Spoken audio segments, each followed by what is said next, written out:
প্ৰথমে মই আপোনালোকৰ চেনেলৰ জৰিয়তে ৰূপহীয়াত সমষ্টিবাসীৰ লগতে সমগ্ৰ অসমবাসীক নতুন বছৰৰ শুভেচ্ছা জ্ঞাপন কৰিলো। আৰু এটা অতি সুখৰ খবৰ ভাল লাগিল জানি পেলাই যে জুৰীয়া প্ৰেছ ক্লাবটো ইতিমধ্যে ৰেজিষ্ট্ৰেশ্যন হৈছে, পঞ্জীয়নকৃত হৈছে।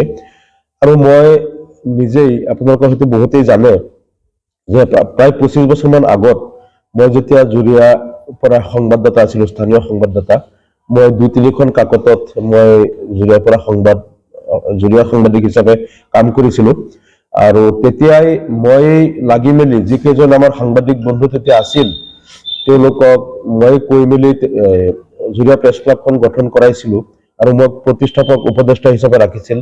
আৰু তেতিয়া কবীন্দ্ৰ ভূঞা সভাপতি হৈছিল প্ৰতিষ্ঠাপক, আৰু সূৰ্য কুমাৰ ভূঞা উপসভাপতি, দিবাকৰ বৰা ছেক্ৰেটাৰী, এনেকৈ তেওঁলোক জুৰীয়া প্ৰতিষ্ঠাপক প্ৰেছ ক্লাবটো মই চেষ্টা কৰি বহুত কৈ মেলি এইটো গঠন কৰাইছিল, যদিও ইমান দিন ৰেজিষ্ট্ৰেশ্যন হোৱা নাছিল।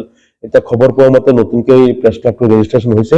গতিকে মই আমাৰ নৱগঠিত প্ৰেছ ক্লাবৰ সভাপতি, সম্পাদক প্ৰমুখ্যে সকলো আমাৰ সদস্যসকলক শুভেচ্ছা জ্ঞাপন কৰিছো। আৰু এইটো পঞ্জীয়নকৃত কৰাৰ কাৰণে মই ধন্যবাদ জ্ঞাপন কৰিছো।